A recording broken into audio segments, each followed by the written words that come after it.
Bhakti-Siddhanta Saraswati Goswami Maharaj Prabhupada ki jai, Anand Koti Vaishnava Vrinda ki jai, Namacharya Srila Haridas Thakur ki jai, Namesake of Shri Krishna Chaitanya Prabhu Nityananda, Shri Advaita Gadadhar Shivasati Gaura Bhakta Vrinda ki jai, Shri Shri Radha Krishna Gopa Gopinath Shamakun Radhakun Giri Govardhan ki jai, Vrindavan Dham ki jai, Navadip Dham ki jai, Mathur Dham ki jai, Jagannath Puri Dham ki jai, Vishnu Chaturdasi ki jai, Gangavai ki jai, Yamuna Maya ki jai, Tulsi Devi ki jai, Bhakti Devi ki jai, Samaveda Bhakta Vrinda ki jai, all glories to simple devotees, all glories to simple devotees, all glories to simple devotees, go over Premananda Yadi.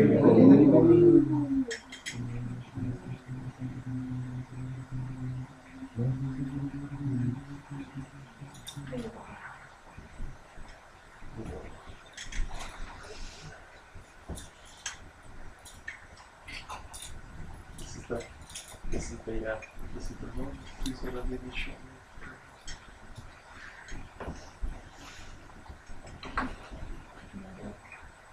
Namaste Narasimha. Namaste Narasimha.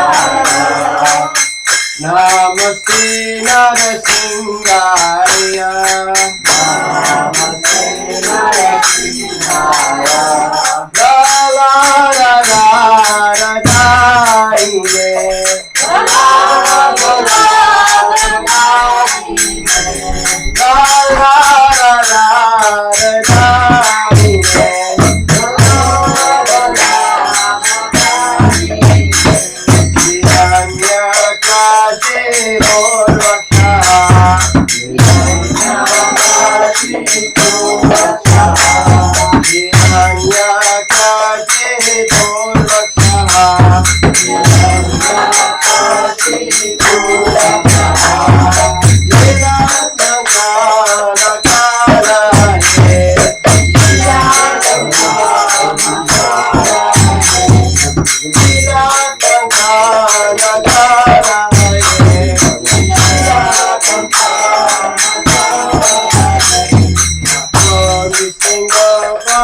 나 이래도 잘 줬잖아. 이래도 잘 줬잖아. For my obeisances, the Lord Narasimha, who gives joy to Palada Maharaj, and who channels the like chisels on the stone-like chest of the demon Hiranyakashipu. Lord Narasimha is here and also there. Wherever I go, Lord Narasimha is there. He is in the heart and is outside as well. I surrender to Lord Narasimha and the origin of all things and the supreme refuge. O Keshava, O Lord of the universe, O Lord Hari, who have assumed the form of half man, half lion, all glories to you. Just as one can easily crush the wasp between one's fingernails, so in the same way the body of the wasp-like demon, Hiranyakashipu, has been ripped apart by the wonderful pointed nails of his beautiful lotus hands.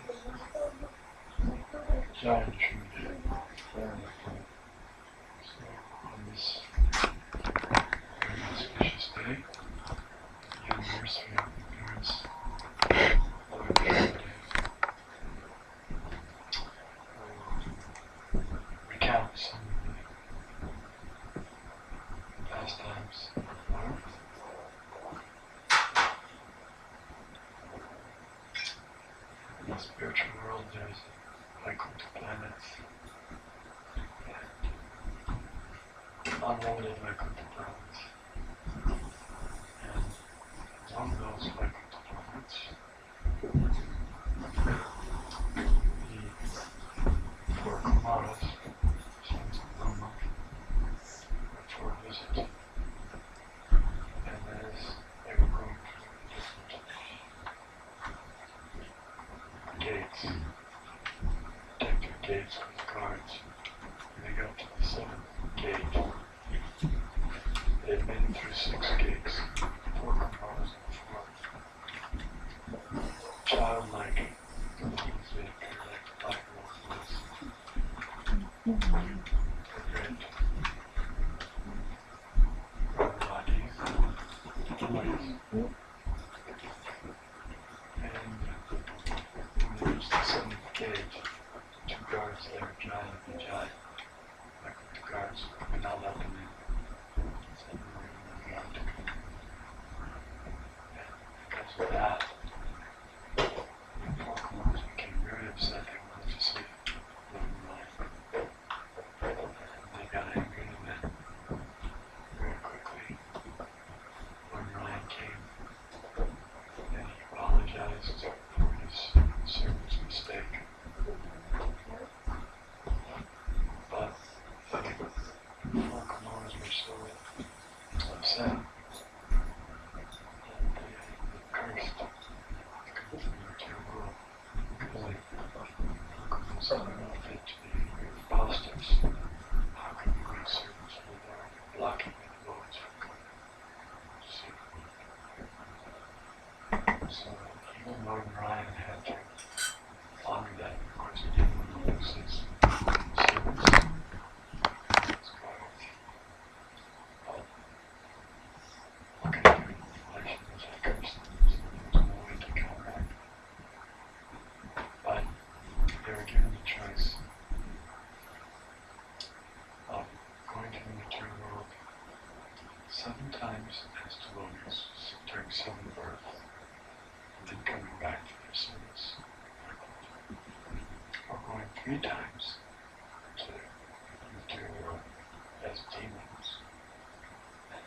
enemies of God, and then coming back.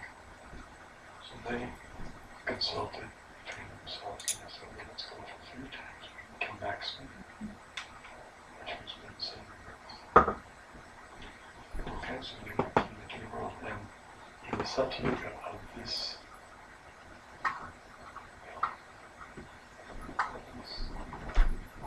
Satyuga, a particular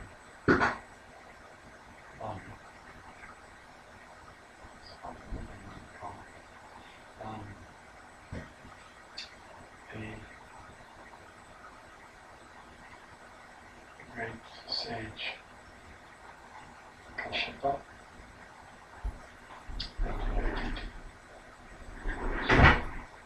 somehow or other, DT became overwhelmed with material, some desire for sense gratification that he felt. So, and somehow or other, Kashyapa became impelled to fulfill that desire, although the time was not exact. Because of that union,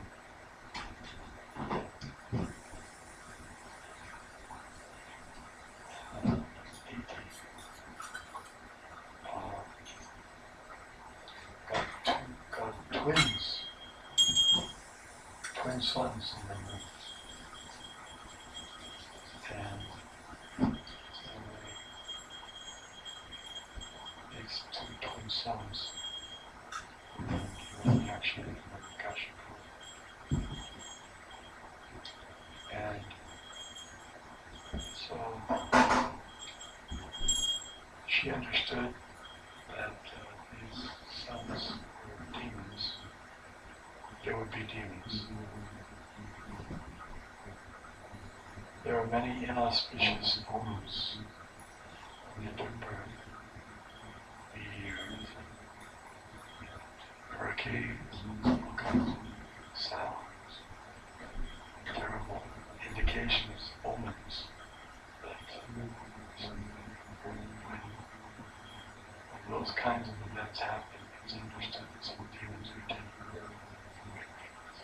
So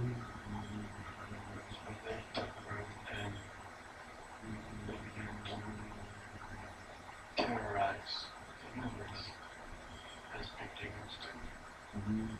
And Ranyaksha was extremely powerful, and he began conquering everything and defeating the demigods. He even went to Varuna, the demigod in charge of the waters. He begged him for a fight, and let's fight. I heard you perform the Rajasuri sacrifice, so you should be able to be a great fighter. Let's fight. And Varuna didn't want to fight with him. So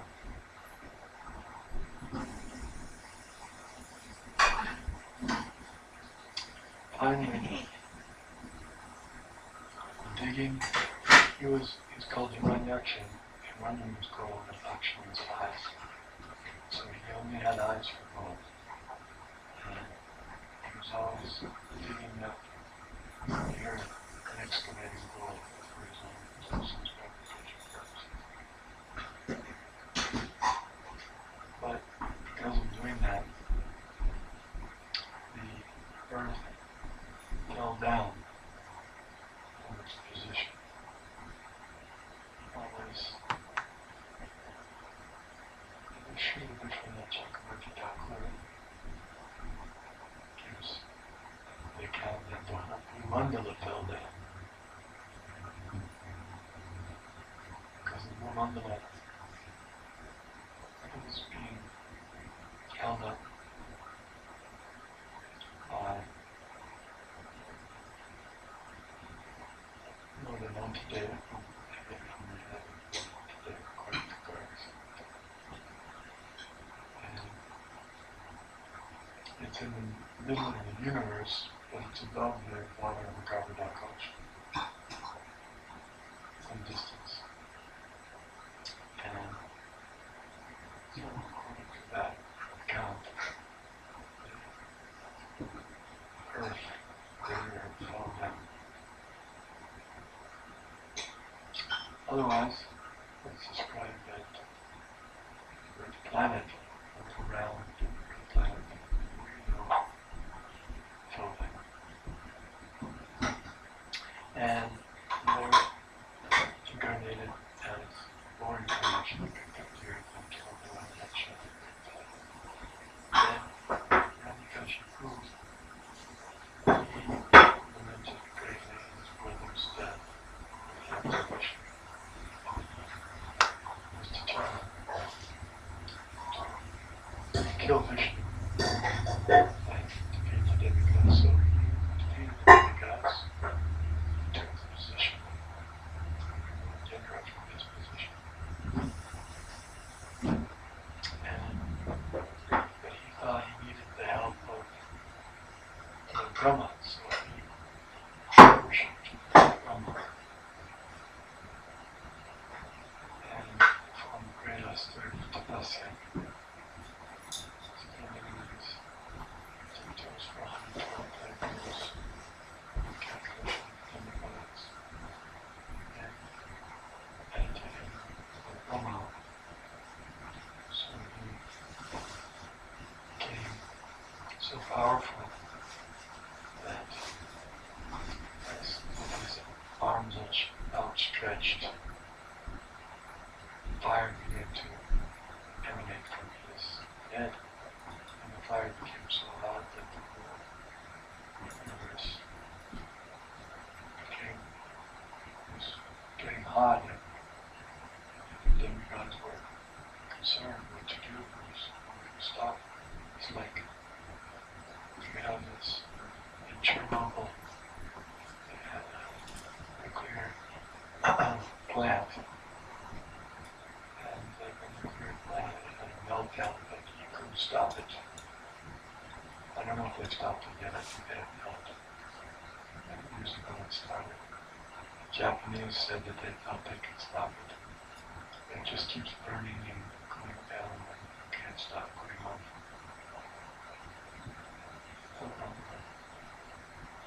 So Hiranyakashipu was millions of times more powerful than Chernobyl. And he stopped. And he walks to the level of Brahma, and he said, I will stop. I know what the problem is, and I will stop. So he flew down on his swan carrier. And the body of Hiranyakashipu, Hiranya means gold, Kashipu is soft beds. There was no moving gold, but also soft beds for everyone. And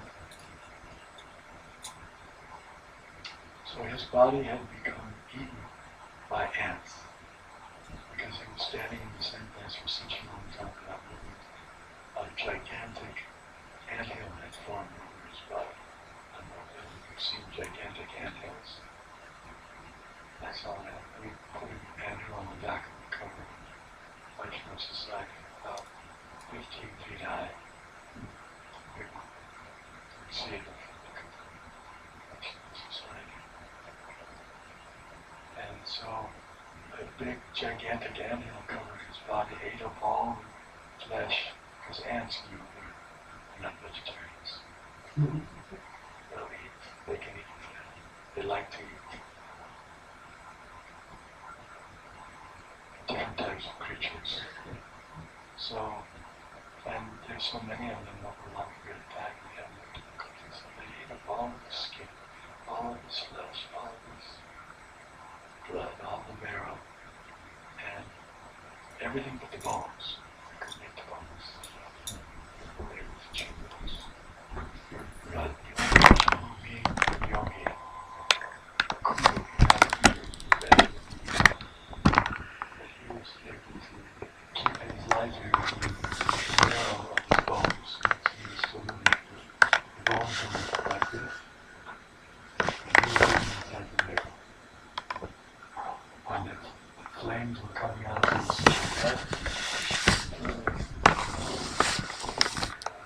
anthill and heating up the whole universe where it was scorching everything. Brahma came and he's going to come on the body of Hiranyakashipu and restored again to its original golden form. Very powerful. His body was restored by the grace of Brahma. In Hiranyakashipu, demons will worship anyone to get what they want. So his worship of Brahma was not the most sincere worship. It was really the epitome of what Krishna says in Bhagavad Gita, Kama Taya Vritajnana, but Vintain Deva.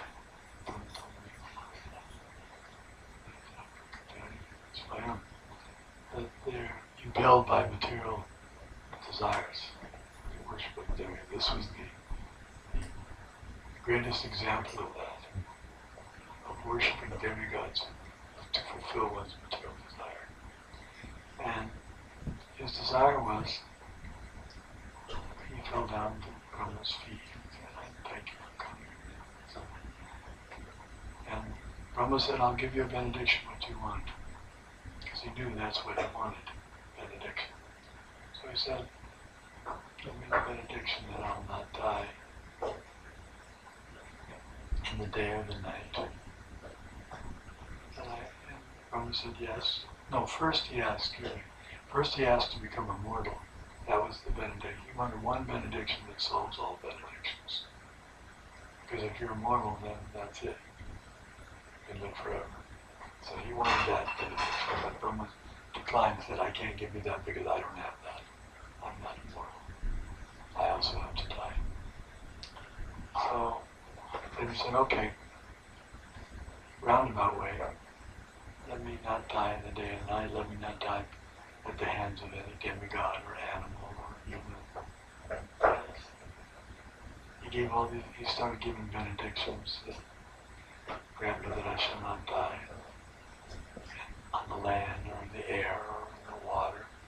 Granted. That I not die inside a house, outside of a building. Granted. what else?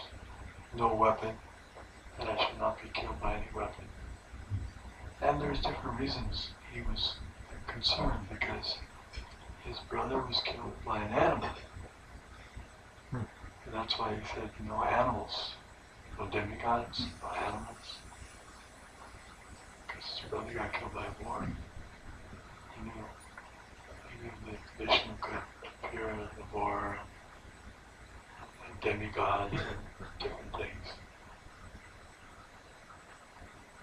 So he tried to cover himself from every possible way that he, without getting the immortality directly, that he would be protected by this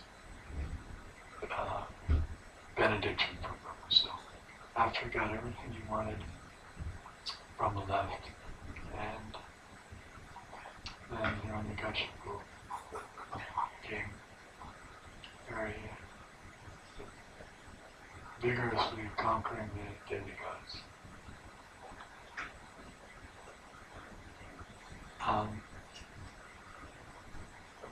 He had a son, his name was Prahlad.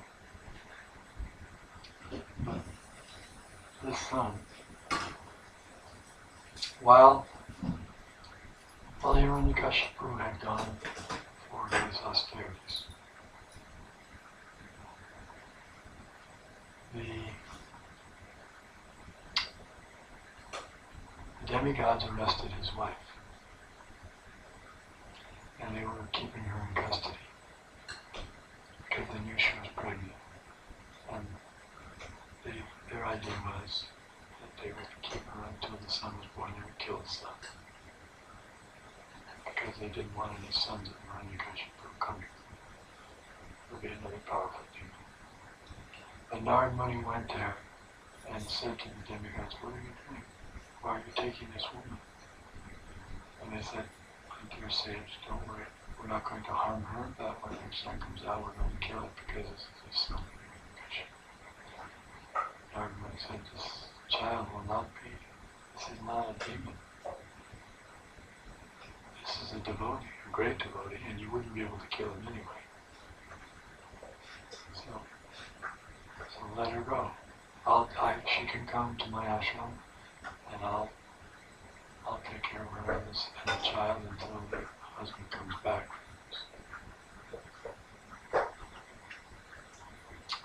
So the demigods accepted it. This is Narad Muni, whatever he says is true. He doesn't tell lies. So they circumambulated the mother, the wife of Hiranyakashipu, and the child within, and they went their way. So Narad Muni took her to his ashram, and ashram means there may be many devotees there, Radhanatham's like our ashrams have many brahmacharis. So there may have been many brahmacharis there. And Narad Muni was reciting the glorious Vedic knowledge to the mother. But the child inside the womb was also listening. In fact, he was listening even more attentively than the mother. And he became fully self-realized in transcendental knowledge. Finally, when Hiranyakashipu came back, and the child was being sent to the Gurukula. Not exactly Gurukula, the Asura-kula, more appropriate name for the school that he was sent to. And the teachers that Hiranyakashipu had employed to teach his royal sons and the other sons of the royal order was Shanta and Amarka, who were the sons of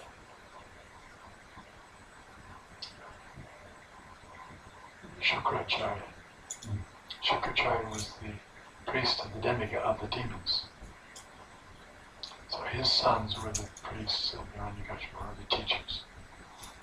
So they used to try to teach Prahlad and the other boys about mundane topics, especially how to rule, because they were Kshatriya, they were training them to rule the universe. And he taught them how to rule and how to do everything. But Prahlad was not interested in their teachings at all because they were just material. It wasn't spiritual knowledge. He was a great devotee of Lord Vishnu, so during the recess period, he would bring all the other boys and teach them about Krishna and engage them in kirtan. Hare Krishna, Krishna Krishna, Hare Hare, Hare Rama, Hare Rama, Rama Rama, Hare Hare. Struck them that they should take up Krishna consciousness, chant, and sometimes they would object that we're just boys, we're too young, let us enjoy now, let us take it up later. Now. And then there's a whole section of his preaching to them that if you waste your life in sense gratification, the materialists, those in the world of ignorance, they sleep 12 hours a day, so 50 years of their 100 years is wasted in sleeping. And the first 20 years wasted in playing ball games.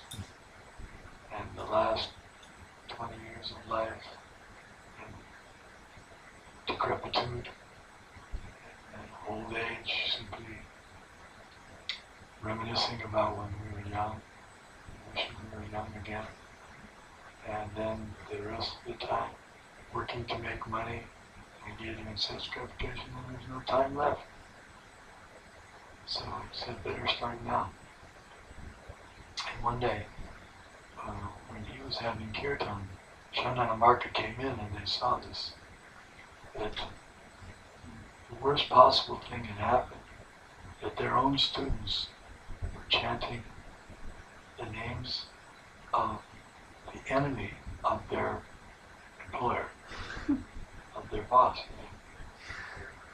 The worst possible thing, because they could lose their jobs, they could be killed, and they could be insulted. Everything was terrible about it. So they were chanting the names of Vishnu and Krishna.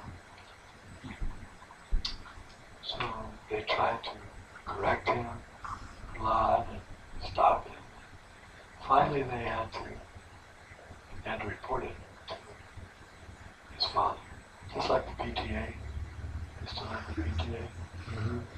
Teachers, members of the PTA, the Parent Teacher Association, they have to go and meet with the parents and say, well, actually we have to tell you something about your son. Incorrigible, impossible. We can't deal with him. Ruining the class. He disrespects the teachers. Doesn't agree with our teaching. He's influencing all the children to go in wayward ways. We don't know what to do. Just telling you, we're about to expel him. So they went to Father. They weren't very happy about having to do it, but they said, somehow or other your son has been poisoned. Poisoned? What do you mean? Poisoned, yes, by Vaishnavas. Vaishnavas? How's that? I protected him, there's no Vaishnavas around. We don't know. We didn't do it because he accused them. How could you allow this to happen to me? Have you been teaching? No, we're not Vaishnavas. But we don't know how it happened.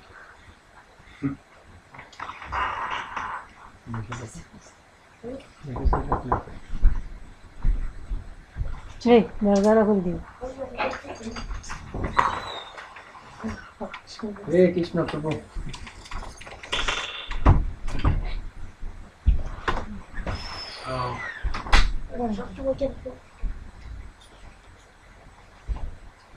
They tried different things. They tried. After all, he's just a boy. Instructed better. Just be more careful. Give him more personal instruction. Maybe he's just gotten some bad associations somehow. I don't know. But anyway, take care of him. Make sure it doesn't happen again. But they tried. But it didn't work. So they had to keep giving bad reports. So finally, Hiranyakashipu, he could understand that his son was just lost. His son was lost. It was incorrigible, there was no hope. So he, being a great politician himself, he told his envoys, his Secret Service, CIA, you have to get rid of this son. And he quotes, yes, he had to get rid of the son because there's no way to rectify it. It was incorrigible. But do it in such a way that it looks like it's an accident. Because an expert politician, it's like when just Diana, she met her death. It appeared as though it was an accident, car accident. Whether it was or not remains to be seen, but it appeared that way. So governments have their way of making accidents happen. So the CIA, Hiranyakashipu's CIA, or KGB, whichever you want to call it. So they took him for an excursion on the mountains and accidentally fell off. He went running. The story goes he went running, he fell off high mountains. But somehow or other, he was falling and he was just remembering Lord Vishnu, Lord Krishna. And Krishna caught him. And he was protected, he didn't die. So, okay, that one, they had to report that better. We tried our best. He fell off the cliff. Somehow or other he didn't die. All right, put him in the snakes. Poison snakes. So they took him, of course, again, another excursion. Another snakes. Accidentally, they came across the snake. Venomous snakes, and so how could he live through that? But snakes, somehow or other, he was not killed. Okay, then they told him again the elephants had been trampled by the elephants, royal elephants. So they tried that. It was becoming difficult. The father couldn't figure out how the son is not dying. What's going on? Then boiling had to take matters, more stern matters. Okay, just let's not worry so much about what people think. Let's just get rid of this boy. So put him in the boiling oil. That didn't work. He lived through that. Then all right, let's get right to the point. Take tridents and choppers and chop him up. Let's get rid of this. Stop this nonsense. But they couldn't do it. There was no way. In every circumstance, the Lord protected him. So then he asked his son, how is it that by what power are you defying my ability to kill you, or to rule you? And he said, by the same power. He preached to his father. He preached that your Lord Vishnu, Lord Krishna, is the supreme Lord of you and me and everyone. He's the source of your power, my power, everything. Then he told his father that he should take sannyas and go to Vrindavan, which Hiranyakashipu really didn't like his son preaching to him, especially that he should go to Vrindavan. So then he decided, okay, this is getting too much. I have to get rid of this son. What am I going to do? I may have to. Well, he still thought, well, we can try to do it. I won't have to directly do it. So he arranged for a special meal, nice feast for his son. But he put lots of poison in it. And he told the mother to give it to the son. She didn't want to do it. She knew what her husband was up to. But she had to do it. He was forcing her. So she gave him the plate. He offered it to Krishna. And then he ate it. And he wasn't affected by the poison. So then the father was really getting upset. So he tried another method. Brought his son one day and said, put him on his lap and said, "Oh, tell me what's the best thing you've learned at school." Let's try a different approach.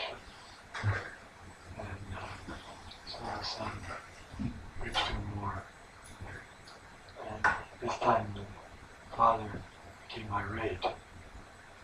"You say there's a God other than me, and that this God is going to protect you." Something, yes. "And you say he's all pervasive." Yes, the son said he's all pervasive. So all pervasive means he's everywhere, right? Right.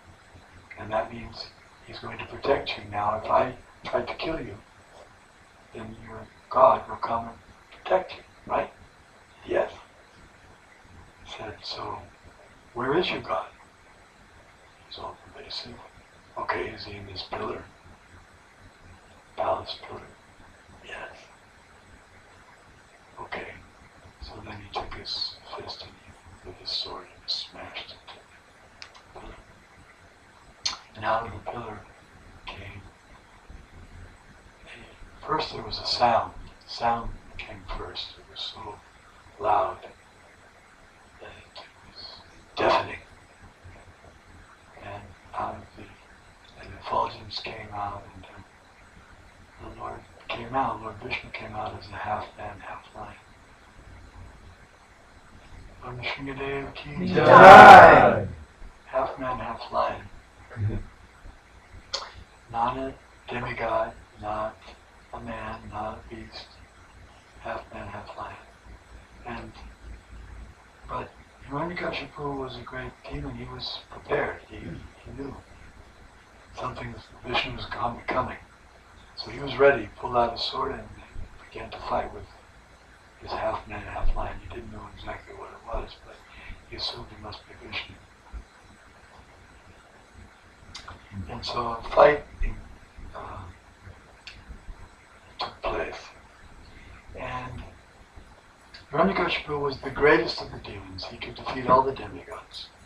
In fact, it's said that the demigods were so afraid of him that if he moved his eyebrows in a derogatory way, they became frightened. Just if he moved his eyebrows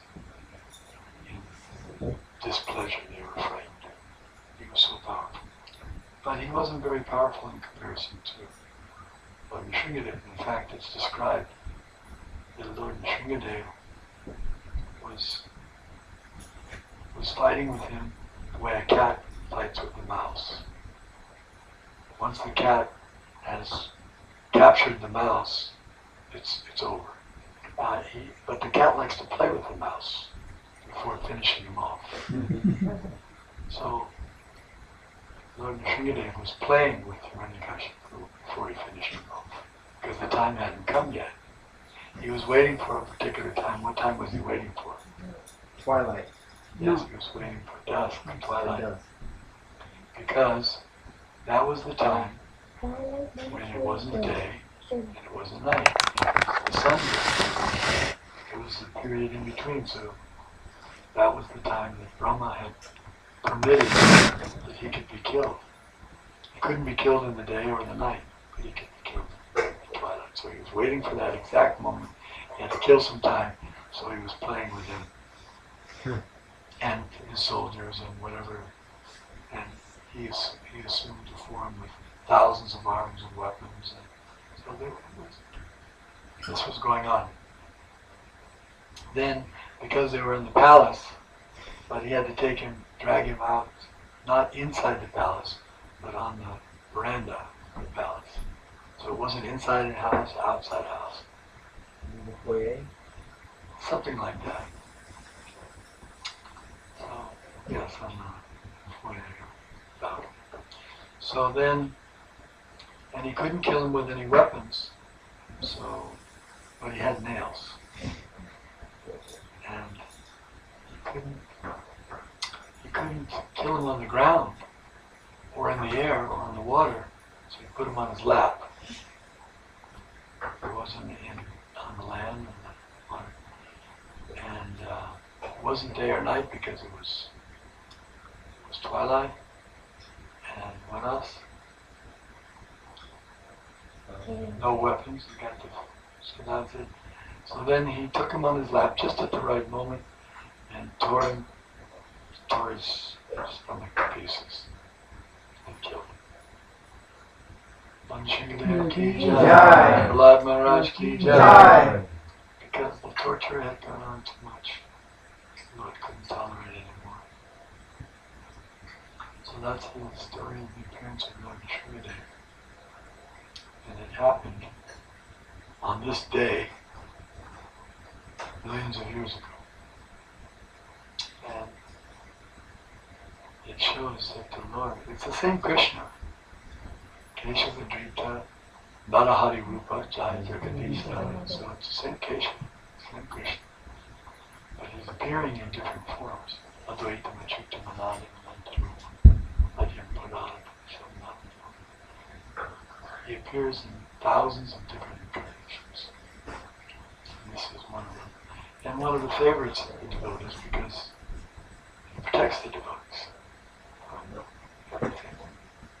Prabhupada introduced chanting this Nishuna prayer after our artis in all of our temples, whenever there's an arti. And after chanting Hare Krishna, we chant the Nishuna prayers. And of course, Krishna is also qualified to protect the devotees. But this particular form is the Lord specifically assumed. So therefore the devotees they take shelter from the Sridev to protect them and Prabhupada to protect this movement. So we also pray for the Sridev to protect us and to protect us from material desires. That's the problem. Nothing else is really so dangerous as material desires. Demons can only chop up your body. That's not a big deal to get another body. You're not the body. They can't chop you up, or material desires can really corrupt the living entity. So the soul can become corrupted by material desires. It's like a file that gets corrupted. It does all kinds of crazy things. And you can't work with it. It's just useless. Corrupted file. It's not only useless, it makes everything else corrupt. It corrupts your computer, corrupts anybody's files. You know what? You know about corruption. So that's corruption of material desires. So we pray to Lord Sridev, please chop up, cut up, protect me from these material desires, so I can swim to the foot and follow in the footsteps of Lord Maharaj. So anyone, would you like to make any comments, any further things to add?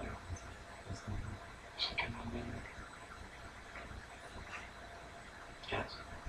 I'd like to offer a prayer that Sri Prahlad Maharaj offered to Lord Sridev. Oh, very good. Okay, go ahead. Yadi dasyasi me kaman varam svam varadarshava kamanam ridya sabroham bhavatastu vrinevaram. O my Lord, best of the givers of benediction, if you would all want to bestow a desirable benediction upon me, then I pray from your Lordship that within the core of my heart there be no material desires. Thank you. Would you mind if you'd like to make a comment? Shadavati? Is it good? make some comment about Hmm. Narasimhadev?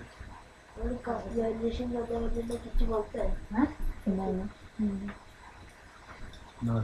जय नृसिंह से नृसिंह जय जय जय नृसिंह उग्रं वीरं महाविष्णुं ज्वलन्तं सर्वतमोकं नृसिंहभीषणं भद्रं मृत्युनामां जय नृसिंह श्री नृसिंह जय जय जय नृसिंह जय प्रह्लाद जय भद्रं प्रपद्यवीना नरसिंह की जय। Any other comments? Anyone else?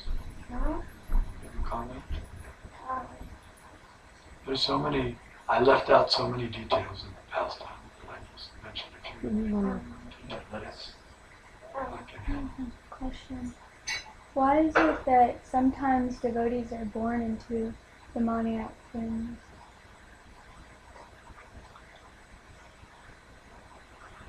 Yeah. Well, actually, it wasn't really a demonic family. It was really a glorious family because Shepard was a great devotee. And his wife was also. She just, had a slip up. They just got overwhelmed. So they weren't actually. And in fact, she got a benediction. She was asking her husband. Her husband told her, he chastised her for her improper behavior. He said, now you're going to get, he knew what was the future. He said, his sons are going to be, they're going to devastate everything. And she was, is there no hope? What? I mean, it was a terrible thing. Imagine if you knew you were going to give birth to two sons who were going to be the scourge of all the demigods and ruin the universe, basically. She was very upset. But then, he said, but there's one, when she found out that her sons would be killed by Vishnu, she was happy. Because getting killed by Vishnu means they get liberation. She was happy about that. And then he told her one other good thing. He said, but your grandson will be a great. So, because she was not a bad woman, but just some carelessness. And another thing is, in this case, remember we have to go back to the Vaikuntha pastime. There had to be some excuse for Jai and Vijay to come and take their first birth. So generally it doesn't happen like that devotees appear. At least but then you had Narada Muni preaching also. And Jai and Vijay. May I share a small little tidbit of the fight? Yeah. Okay. Can I skip the Sanskrit or would you like me to read the Sanskrit? Okay. Lord Narasimha's mouth and mane were sprinkled with drops of blood, and his fierce eyes, full of anger, were impossible to look at. Licking the edge of his mouth with his tongue, the Supreme Personality of Godhead Narasimhadev, decorated with a garland of intestines, taken from Hiranyakashipu's abdomen, resembled a lion that had just killed an elephant. That intestine is called Antarmali. Prabhupada gave one of his disciples, I was present in his initiation. He got initiated with that name, Antarmali Das. The servant of the intestines. And then after Lord Nrsingadev took out the intestines, he wore it as a garland. Antarmali. The intestine garland. So that devotee got the name servant of the intestine garland of the Lord. So it's a little reminder, don't offend the Vaishnavas.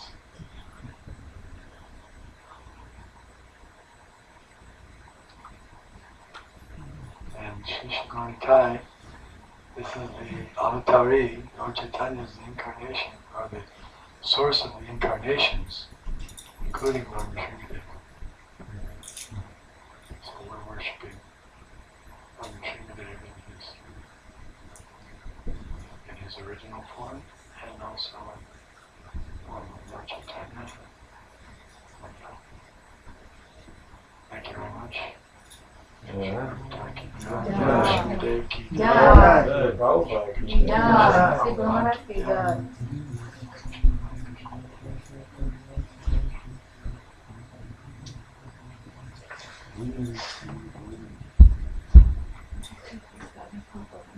So, thanks to all the devotees for, especially Lavati and family, Rajesh, everybody, for their hosting this wonderful festival in honor of Lord Nrsimhadev. I'm really happy to be here. And I think the next part of the program is coming now. Next other program. Prasadam, Bhakti-Pramana.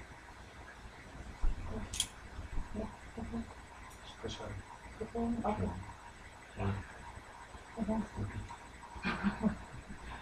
Because it's getting, some of the devotees have programs to Cima. Itu. Kita benda dulu. do it. Kita benda dulu.